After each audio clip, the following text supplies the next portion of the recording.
Welcome back to the bench. Today we've got another unboxing. This is a large haul of parts that I got in a single eBay auction. So let's see what we got for our money and what kind of a packing job the seller did.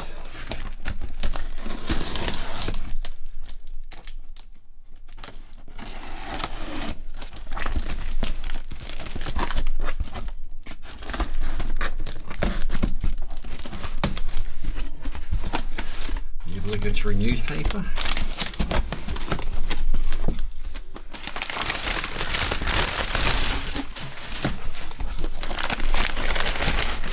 Maybe wrap some of it.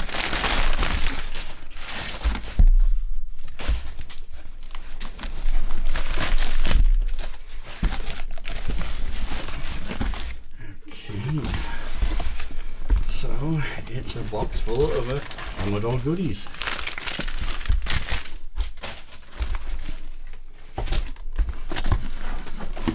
So we have a floppy drive enclosure with the screws taped to the top.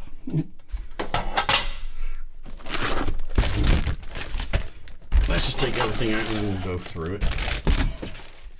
Okay, so what we have here is a haul of Amiga and other Commodore goodies. So we've got two power supplies.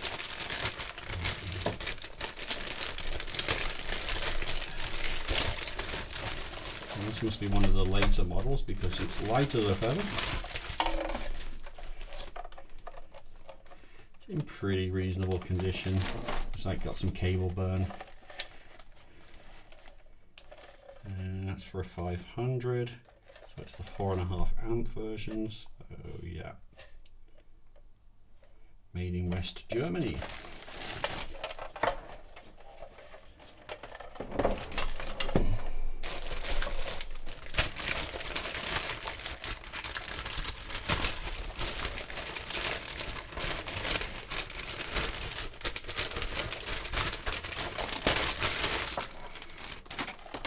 Another power supply, also one of the later ones, so it's also light as a feather.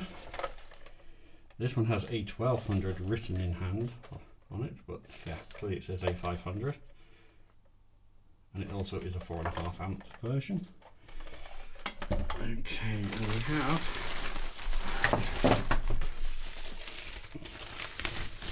here a PCB from a Commodore 64, which leads us into the ad from our sponsor, PCB Way. Let me take a moment to thank the sponsor of this video, PCB Way, my favourite manufacturer of prototype and low-cost PCBs. The quality of their boards is superb. They also offer CNC machining, sheet metal fabrication, 3D printing and injection molding. They can even assemble your boards for you. Sign up today as a new member and get a $5 welcome bonus. There is a link to their website in the video description where you can check out the amazing services they have to offer. Now back to the bench. Okay, so taking a look at this board, yeah. I'm not going to hold out much hope for this thing running because this actually looks like it's been on fire or the chip's certainly been overheated. Looks like it's had something stuck to it. Maybe that is just, it just had a burnt look. Somebody's obviously had a job at resocketing the SID chip. Not done a terribly great job of it. A few ICs have been put into sockets. Let's see if the VIC 2 chip's there.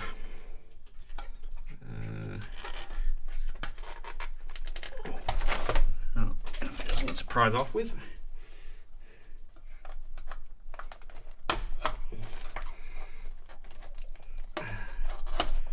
Okay, so the VIC chip is there.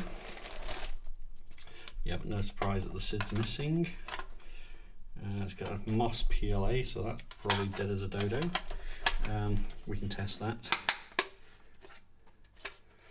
Fuse is missing, which probably means it was blowing the fuse maybe and somebody took it out. Yeah. Don't hold out much hope for this board working. It's a very common board, nothing special. Got M2 written on there, don't know what that means, if anything. So maybe she's a runner, maybe she isn't. The chip's missing, I'm not sure. I think that's the basic ROM, is it? Or the character ROM, I'm not sure. One of those is, I think that's the kernel ROM. But you know, we'll hug her up to some power and put on the dead test. But yeah, pretty certain that GLA is going to be Cactus. Okay, we have another PCB here, and this is out of a 1570. Big hybrid here. Looks like somebody's tried to do some rework on it. You see here that there is a bad trace.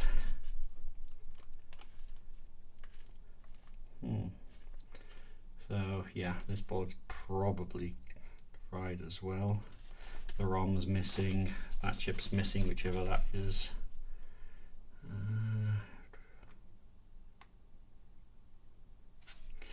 Yeah, it looks like somebody's tried soldering. There's a cut trace there. Oh, this has got a 1770 on it. I didn't realise that you had 1770 chips in there. Okay, so yeah, this is probably going to be used for parts. I'm not much hope in getting this thing going, but then again, I don't think I have a 1570 drive to put it in. So you never know, I might get one at one point. They like their plastic bags. Okay, so yeah, this is just a standard FB354, probably out of a 500. Very dusty.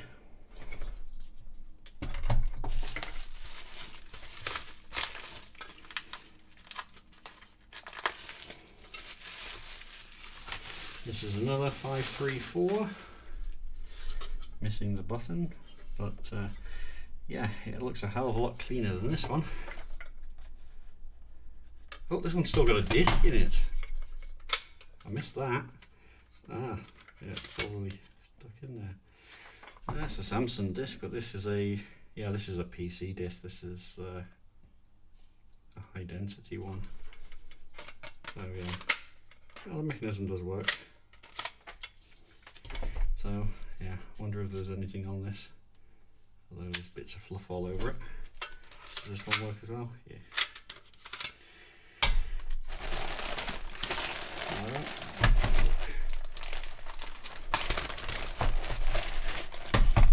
Another couple of floppy drives, another internal.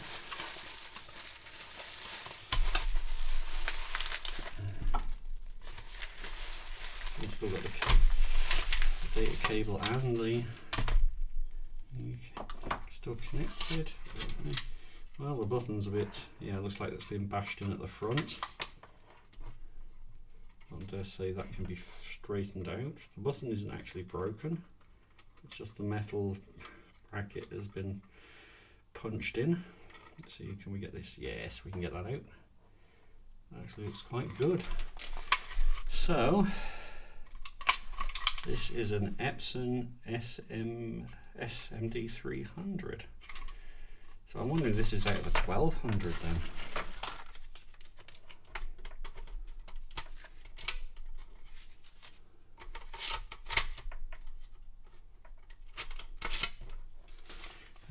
Let's quickly, I'm not familiar with that bracket on the bottom. Well, that definitely looks like it's out of an Amiga. Okay. So yeah, this is a high density floppy drive. Woohoo! So I do believe on some Amiga 600s and the 12, you can actually use the high density floppy drives on them. And I have to double check that. But yeah, so if this works, this is a bargain because, you know, 1.44 or high density floppy drives for Amigas go for a pretty penny. You know, The most common obviously being the FB357, which is the high density version. But yeah, that is nice. So I'm just wondering whether this is out of a 3 or a 4000. If anybody knows or recognises the bracket that's used on this, then leave it in the comments. I will put that up there for safekeeping. And another wrapped in tissue. Is this going to be another 534? No, it looks like a different one. Oh, well, that's definitely had some carnage. I mean, that's completely buckled.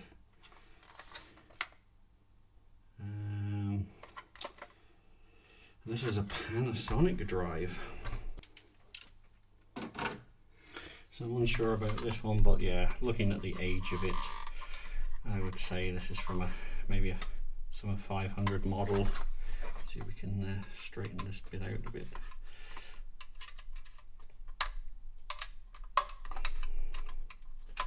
No, I'm gonna have to get some pliers on that. I'm not sure if that was done during shipping or whether it was already done. But yeah, this is probably just a 80k drive. And we have joysticks and a mouse. Is this an original Amiga mouse? No. It's not an original tank mouse, which is a shame. From the photos on the ad, it was. I thought maybe it might be, but this says it's a GEOS mouse. So I'm just wondering whether this is for a Commodore 64. Because it is, because I don't have a mouse for a Commodore 64. Unfortunately, I don't have an original tank mouse to go with my Amigas, but you know, beggars can't be choosers. GEOS mouse, soft neck. Looks like maybe it was made in 1984. Yeah, it's certainly cheap and nasty. I mean, it's not even as good a quality as a tank mouse, and yeah, that's being kind to tank mouse. Oh, that's a piece of shit. The Big Victory Quick Shot. Is it Quick Shot? Quick Shot 2? No, it's just a Quick Shot. So yeah, just the cheap metal contact one.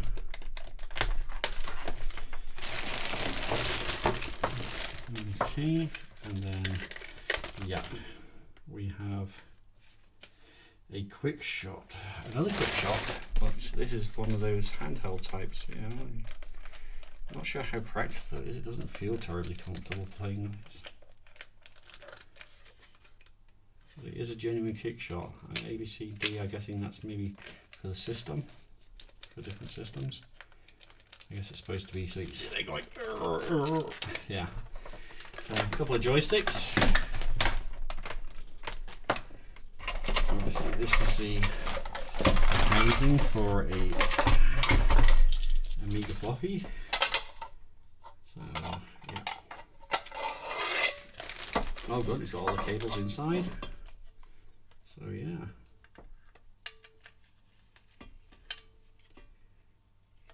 So as we've got space for a second floppy drive cable. I don't know, was it ever possible? I suppose you could put another floppy drive on here. Because yeah, you can daisy chain them. Maybe this board was designed to go in another case, maybe that had those two drives. Did they ever do a double height Amiga floppy drive? I don't know. Let me know. Put it in the comments. And another one thing in here. It's a DigiView Gold. I actually have a full complete one of these. Judging by the weight and also, yeah, looking at it, I think this thing is just fully potted. Obviously, they didn't want people stealing their IP. And this is made by, I think it's NewTek. Yeah, NewTek, which also did the video toaster, famous for that. So yeah, this thing is definitely potted.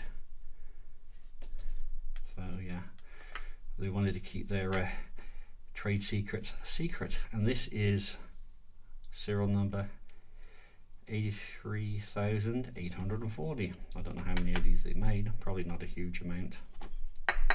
It's just one big solid lump. Okay, and last but not least, we have some C64 keyboards. It's good because I have at least one C64 that's got missing keys.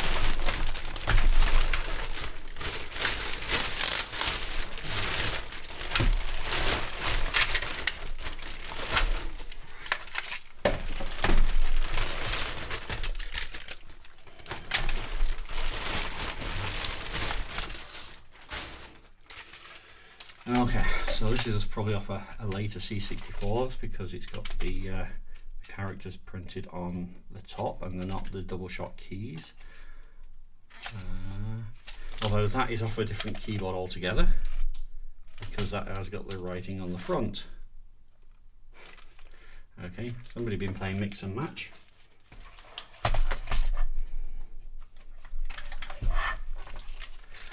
Okay. So, interesting. This is not off a C64.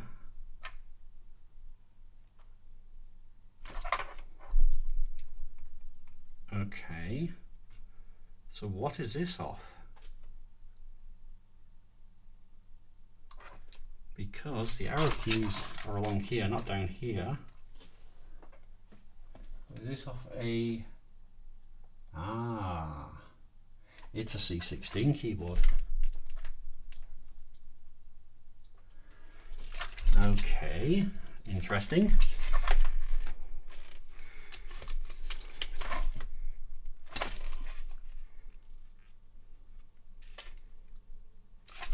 So I have a spare C16 keyboard now. I do have two C16s. One runs, the other one had a dead TED chip. So, and the other had a dead PLA, so I used two to make one. And yeah, this is an earlier C64 keyboard. Although the shift lock key seems to have been, yeah, it's just been shoved out of place, probably during shipping.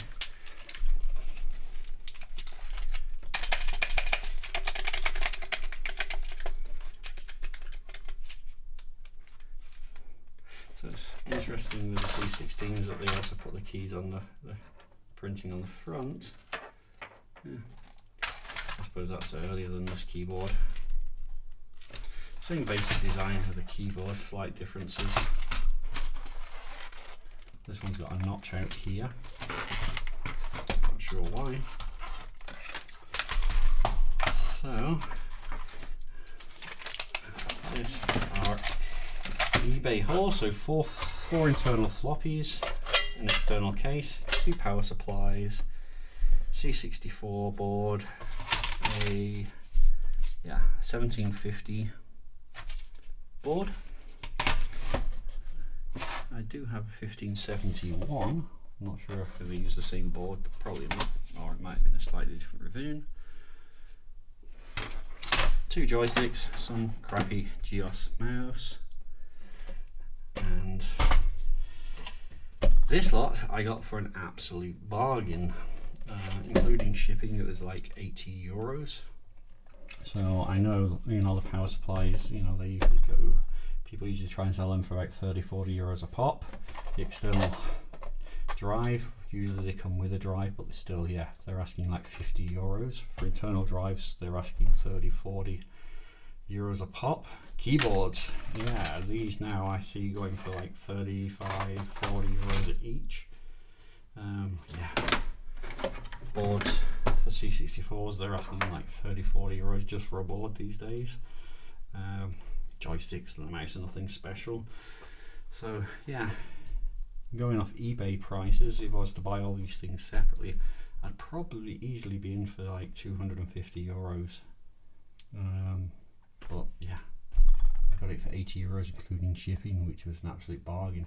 I thought it was going to go for much more seconds before the end of the auction, and it was 45 euros. and yeah, so I just put in a bid. I think I put in like 120 or something like that, and expected to be outbid, and then lo and behold, I won it for €70 plus €10 for shipping. You know, so I was pretty happy. Some good spare parts here. Mainly I was after the keyboards because, as I said, I've got one C64 which is a runner, or it's got a missing key. So that, and then if I get any others then for a good price and they got some broken keys, I got spares now. Which is always good. So it'll be interesting to see if that fly out the way, if that C64 board works. If it does, great, it's another spare. I mean, even if it isn't, I can use that. It's a little bit dinged up as well, so it can always be used as a donor board for fixing another one. You know, if I've got one with a VIC chip. Luckily it doesn't have MT RAM, it has TMS, so Texas Instruments, so chances are the RAM is good. It's just a shame that the RAM there is missing, and obviously the SID chip has probably been long since pilfered, but you know, hopefully the VIC chip's working, and then yeah, I get a spare VIC chip. Some resin on there. So maybe the next video we'll have a look at getting this C64 board going. So this is my eBay haul for that arrived today. So if you like this video, then you know, give me a thumbs up. If you didn't like it, give me an Australian thumbs up. Leave your comments down below. Thank you for watching, and yeah, I'll see you next time.